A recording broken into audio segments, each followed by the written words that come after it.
Alors, déjà, le premier truc qu'on peut faire, c'est de changer le nombre d'observations par feuille. Donc les feuilles, c'est du coup, par exemple, ce rectangle ici. Donc ça a plusieurs noms, mais ça s'appelle par exemple une feuille. Donc c'est un nœud terminal en fait. Enfin, ouais, on va appeler ça une feuille, hein, surtout dans notre cas ici. Où du coup c'est tout simplement, en fait, vous voyez, c'est ces nœuds en fait qui n'ont pas ensuite de fils.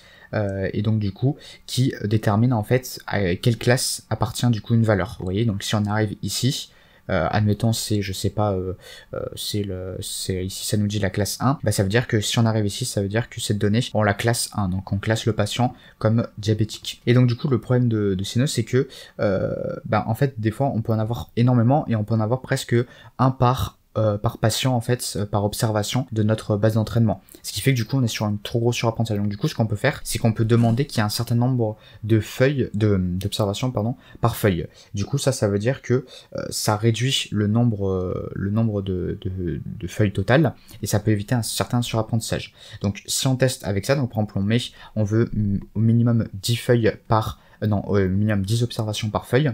Si on fait du coup on évalue en fait, on regarde le score, on voit qu'on a une accuracy de 84% pour entraînement et 74% pour test. Alors c'est juste une faute, enfin tout à l'heure j'ai effacé sans faire exprès le 2, mais ça correspond bien à ce cas ici. Et donc du coup on voit que là il y a une différence quand même moins significative entre les deux, donc c'est déjà un petit peu mieux. Mais le problème c'est qu'on a quand même une différence de 10%, donc ou de 0,1, et c'est quand même encore assez grand. Du coup ce qu'on peut faire, c'est qu'on peut essayer de jouer en fait du coup avec le nombre de feuilles minimum, le nombre d'observations minimum, je sais pas pourquoi je confonds à chaque fois, le nombre minimum d'observations par feuille. Donc par exemple ici, alors on voit que quand on met 40, ça change pas trop. Ce qu'on peut faire, c'est que du coup on peut prendre un intervalle en fait de valeurs où chaque valeur en fait ça va être notre nombre minimum d'observations par feuille. Donc du coup là j'ai mis entre 5 et 100. Je vais du coup regarder le score de mon arbre quand on demande avec un nombre minimum d'observations par feuille qui varie entre 5 et 100 du coup. On va essayer de voir si ça nous donne quelque chose.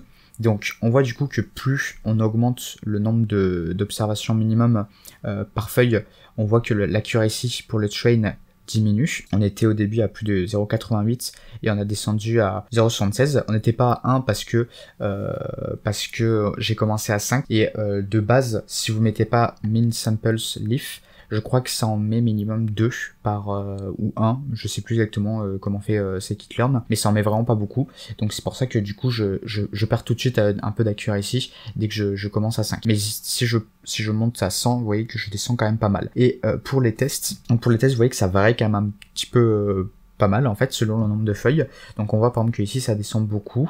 Ensuite, ça remonte un petit peu vers 75%. Ensuite, là, vous voyez, ça descend, ça remonte. Il y a quand même pas mal de trucs. Et on voit du coup quand même que quand on est vers les entre, je sais pas, on va dire 85 et 100 feuilles, 100 observations par feuille, on voit que l'accuracy pour le train et pour le test est assez proche.